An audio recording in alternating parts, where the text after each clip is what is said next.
queremos saber cómo detectar primero en nuestros hijos cualquier tipo de indicador o de señal de que podría estar sufriendo o haber sido víctima de un abuso sexual.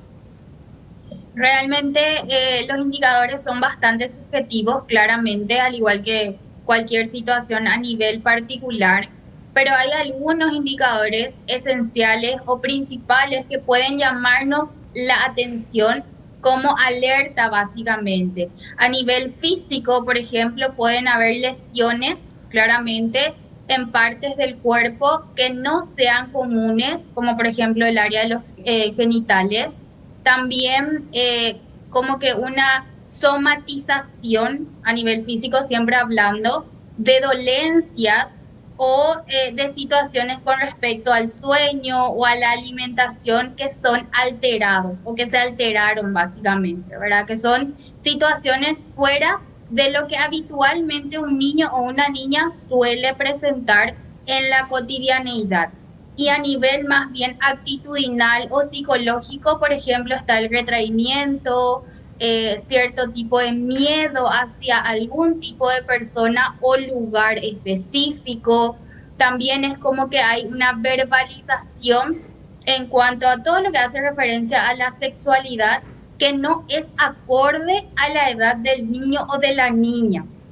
Como que referencias de cuestiones del área más bien sexual que en teoría para su edad no tendría que estar como que siendo parte de su repertorio en el diálogo con los demás, ¿verdad? Entonces, esas serían algunas ideas de indicadores sumamente básicos para tener en cuenta y que son como que llamadas de atención, porque claramente a la hora de hablar de abuso sexual infantil, estamos hablando de una situación sumamente compleja y que es individualizada y que es una experiencia específica lastimosamente para la persona que sufre, ¿verdad? En este caso, un niño, una niña o un adolescente. Buenas tardes, licenciada. ¿Cómo prevenir estos casos? ¿Cómo evitar que chicos tan frágiles, tan débiles, sean víctimas precisamente de abusos, de acoso sexual? A veces dialogarlo con ellos, hablarlos, pero también tratar de elegir las palabras, porque hay que entender que son chicos, son niños.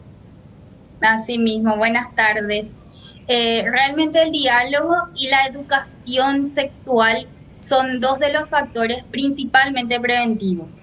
Hablar del no, por ejemplo, en el sentido de, así mismo como mostramos acá en la imagen, el parar o el poner límites ante cualquier tipo de situaciones, no específicamente al área sexual nomás, porque es como una práctica para si alguna vez sucede o se dé algún tipo de situación específica con la parte sexual, ¿verdad? Entonces poner un límite, el decir no, el de informar a los niños desde chiquititos, desde que tienen uso del diálogo, de la capacidad para poder abstraer ciertas ideas, ir como que interiorizando en su propio repertorio la idea de que nadie por ningún motivo puede tocar mi cuerpo sin mi permiso.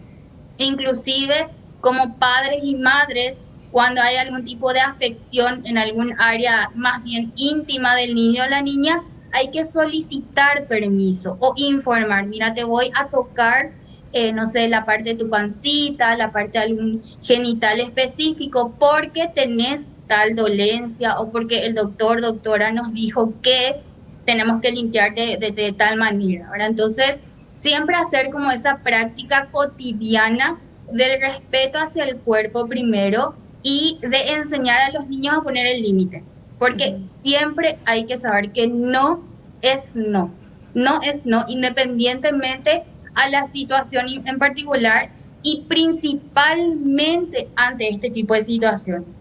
E ir informando también a los pequeños que si llegase a darse la situación, como que entrenarles en cierto tipo de habilidades, por lo menos básicas, como por ejemplo la idea del secreto, que no tendría que existir por ningún motivo entre mamá e hijo, papá e hijo, o alguna figura adulta referente, ¿verdad? Entonces, explicarles, por ejemplo, que si alguien conocido o alguien desconocido habla en términos de esto se va a quedar acá, esto es secreto, no le cuentes a nadie, o si le contaste va a pasar tales cosas, darle ya la información a los niños de que esos son frases que tienen que alertar.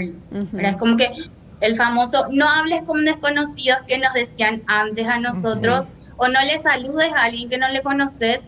Bueno, básicamente ese repertorio es muy concreto o muy poco abarcativo. Entonces ahora tiene que ser mucho más específico y explicar. Claro. Si escuchas tales cosas, entonces contame. Yo estoy para ayudarte, jamás te voy a juzgar, siempre te voy a creer.